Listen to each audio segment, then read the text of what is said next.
आत्मसम्मान और अहंकार में क्या अंतर होता है? कभी कभी तो आत्मसम्मान ही अहंकार लगने लगता है। क्या आत्मसम्मान और अहंकार के बीच में कोई पतली रेखा है? कैसे हम एक दूसरे को अलग कर सकते हैं? क्या कभी आत्मसम्मान अहंकार बन सकता है? तो इन सभी क्वेश्चंस के आंसर इसमें हम डिस्कस करेंगे।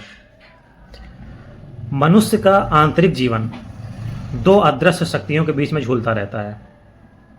एक है सेल्फ रिस्पेक्ट, आत्मसम्मान, जो आत्मबोध से उपजता है, और दूसरा है अहंकार, ईगो, एरोगेंस, जो भ्रमित आत्मबोध से पैदा होता है। दोनों की उपस्थिति हमारे व्यवहार, निर्णय और संबंधों में दिखाई देती है, किंतु इन दोनों के बीच में एक पतली रेखा होती है, जिसे समझना ही मनुष्य को आत्मिक रूप से परिपक्व बनाता है। तो सबसे पहले समझते हैं कि आत्मसम्मान होता क्या है। आत्मसम्मान एक ऐसी स्थिति है जहां व्यक्ति खुद को जानता है, अपने मूल्यों को पहचानता है और दूसरे के अस्तित्व को उतना ही सम्मान करता है जितना स्वयं के अस्तित्व को करता है। यह बाहरी मान्यताओं से स्वतंत्र होता है। जो व्यक्ति आत्मसम्मान से प्रेरित होता है वो आलोचना से टूटता नहीं है, प्रशंसा से बहता नहीं है। वह खुद को ना तो अधिक मानता है ना कम मानता है, बस जानता है। तो अहंकार क्या होता है? अहंकार वह स्थिति होती है जहां खुद को मनुष्य अन्य से श्रेष्ठ मानता है। यह एक ऐसा चश्मा होता है जो सिर्फ खुद को बड़ा और दूसरे को छोटा दिखाता है। यह बाहरी उपलब्धियों, पद, ज्ञान या सत्ता से पोषित होता है, नरिष्ट होता है, और जैसे जैसे ही वह आधार गिरता जाता है, अहंकार चूर चूर होता जाता है। हमारा अगला क्वेश्चन था, क्या आत्मसम्मान अहंकार बन सकता है? हाँ, बन सकता है। जब आत्मसम्मान पर अधिकार की भावना सवार हो जाए, जब मैं जानता हूं की जगह सिर्फ मैं ही जानता हूं आ जाए, तब आत्मसम्मान धीरे धीरे अहंकार में परिवर्तित हो जाता है। जब कोई यह मानने लग जाए कि उसकी गरिमा तभी सुरक्षित है जब उसे स्वीकारा जाए, तब वह सम्मान नहीं मांग रहा होता है, दबाव बना रहा होता है। यही परिवर्तन की वह रेखा है जहां आत्मसम्मान आत्म केंद्रित स्वाभिमान में बदल जाता है। किसी में अहंकार क्यों दिखाई देता है? अगला क्वेश्चन यह हो सकता है।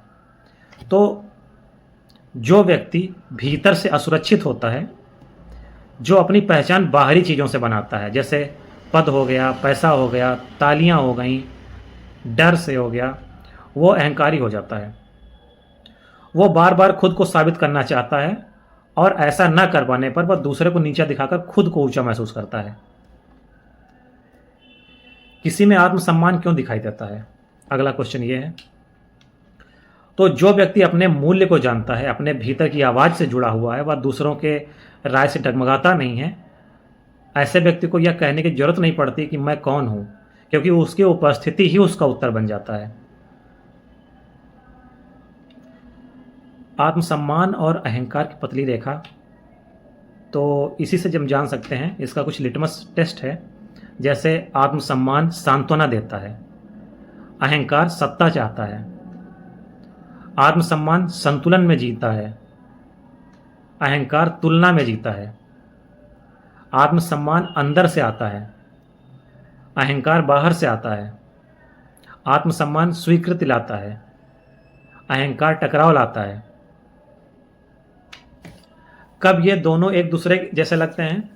तो जब कोई व्यक्ति सत्य के साथ खड़ा होता है और दृढ़ता दिखाता है, तो देखने वाला इसे अहंकार समझ सकता है। जैसे किसी का ना कहना, अपनी सीमाओं का निर्धारण करना, अपने विचारों पर टिका रहना, यह सब आत्मसम्मान के लक्षण हो सकते हैं।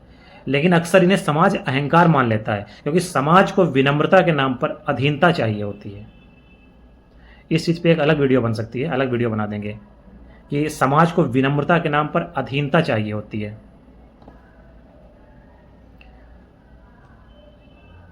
अब इसमें एक क्वेश्चन ये है कि इसका दार्शनिक दृष्टिकोण क्या है।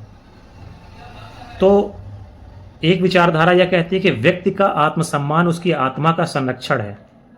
यदि वह झुकता है तो भीतर से टूटता है, इसलिए आत्मसम्मान की रक्षा जीवन की रक्षा के बराबर है। वहीं दूसरी धारा मानती है कि अहंकार माया का सूक्ष्मतम रूप है। यह व्यक्ति को भ्रम में डालता है कि वह स्वयं ही केंद्र है। यह डिवीजन पैदा करता है, मैं और तू, श्रेष्ठ और हीन की भावना पैदा करता है। फाइनली हम यही कह सकते हैं कि आत्मसम्मान और अहंकार दोनों के बीच जो रेखा है वह ना तो मन से खींची जाती है ना शब्दों से, वह अंतःकरण से बनती है।